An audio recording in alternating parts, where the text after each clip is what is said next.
Hey everybody, Scott Steen with the Winners and Winers coming to you as always from the Jim McKay studio deep in the bowels of the Winners and Winers Sports and Entertainment Complex with today's Fab Five. That is right, 5 picks. Because why? It's the weekend. You need more than 3. Come on, you need 5. So let's get started, shall we? Don't forget to like and subscribe. You know the drill, and always give me some comments. Let me know what you're playing. Let me know what you think of my picks, and yeah, tell me what you're on and how you're doing as well. And we'll do shout outs as always at the end of the show. Got a bunch of them from the games yesterday. So without further ado, let's get rolling here. First in the NFL, the Washington Redskins traveled to Tennessee to take on the Tennessee Titans. Titans 10-point favorites. The total over there is 37.5. You know, the Skins, they're back another week with Josh Johnson at the helm. I think I said this before, but the Redskins absolutely remind me of the Black Knight in Monty Python and the Holy Grail.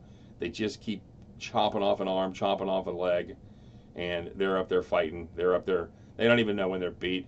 They don't know that they're done. So they're doing it. You know, I didn't believe in them last week, but they have been averaging 16 points with Josh Johnson at the helm.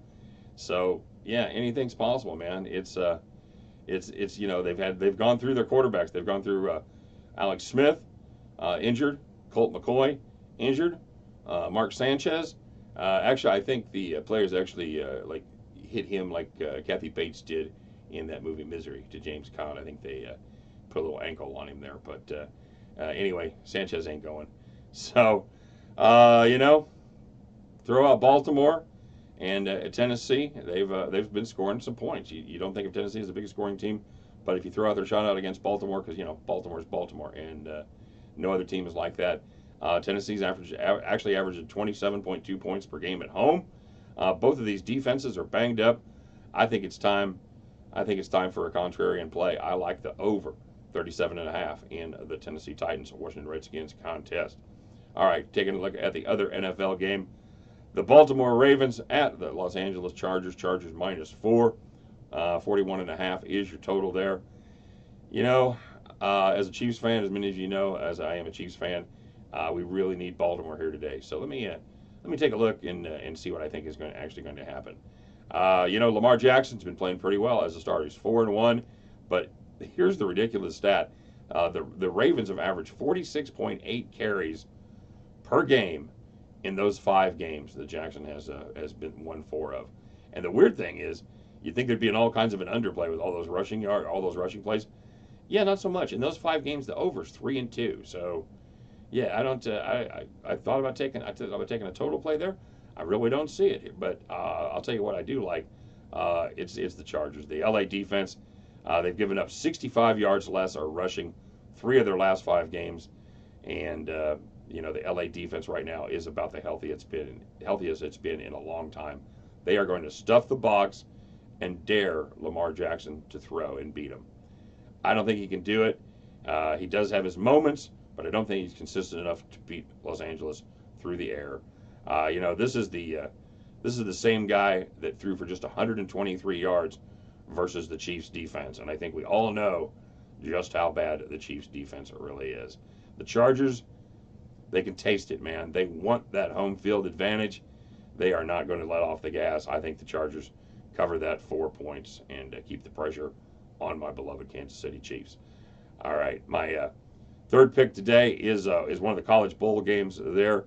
I broke this game down in detail. It's the Memphis Wake Forest game. And the more I've looked at it, I started taking a look at the under. The number on there is 72.5. If you want to see all the details about this game, I did break it down on the bowl video.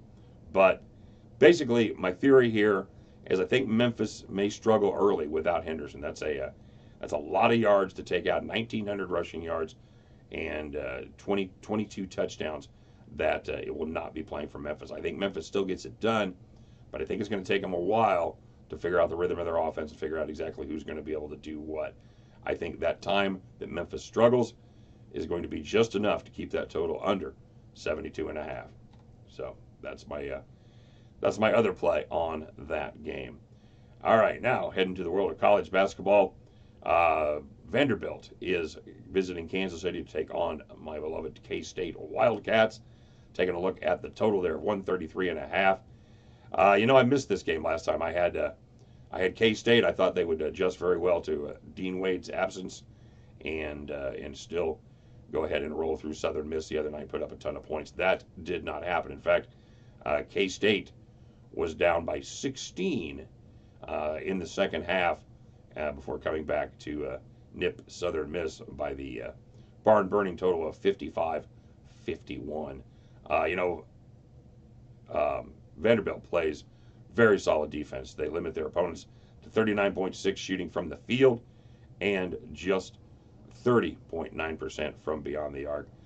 K-State still top 5 defense as far as scoring goes. I think points are going to be at a premium in this game. I think the under 133.5 is the play there.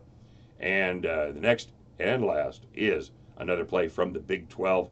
The KU Jayhawks take to the road to take on the Arizona State Sun Devils.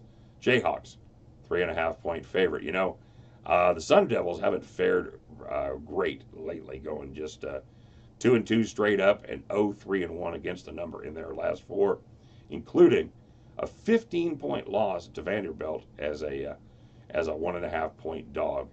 That is not good. I think that even without Azubuike, KU is definitely at least one step up in weight class from Arizona State.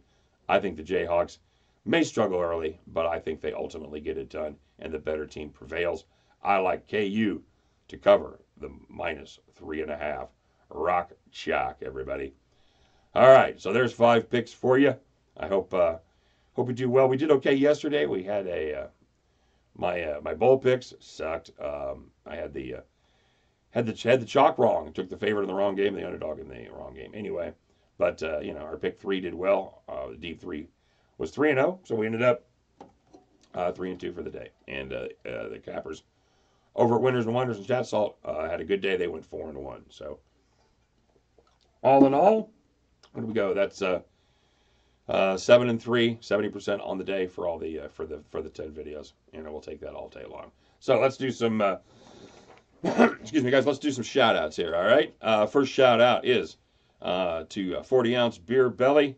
He hit the Toledo over, and man, I couldn't be happier about that for him. I had the under in that game, and I took an in-game play, had under 56.5.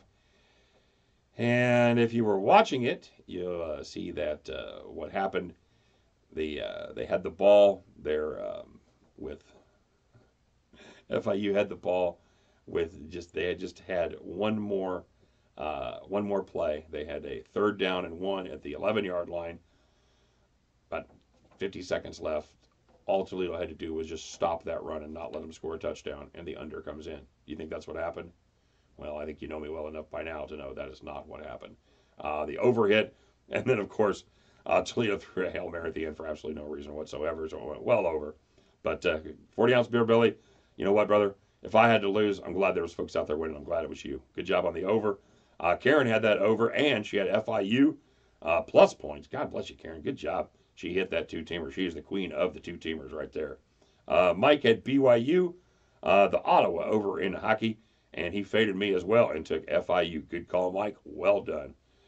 Karen, on the BYU game, she had the over, and BYU just about took care of that by themselves. Good call, Karen. Another nice hit for you. And my man, Roland, he took a couple of my picks, threw one of his own in, and hit himself a little 3-teamer there last night. He took the Spurs over, and Ole Miss minus the points. All those came in comfortably. Well, the over didn't come in comfortably. I think he cleared it by about 2 points. But you know what? That's 3 for 3 right there in my book. Nice job, Roland. Well done. And well done to all you guys, man. I appreciate everybody putting the picks out. And we got some football today, don't we? And a little bit of basketball as well. So get out there, make some bets, have fun. Get your money down. I feel good about these picks. And I think you guys will be, ultimately, at the end of the day, I think you can join me as we head back to the window. Take care, everybody. Good luck today. And, hey, we'll see you tomorrow. How about some NFL? Take care.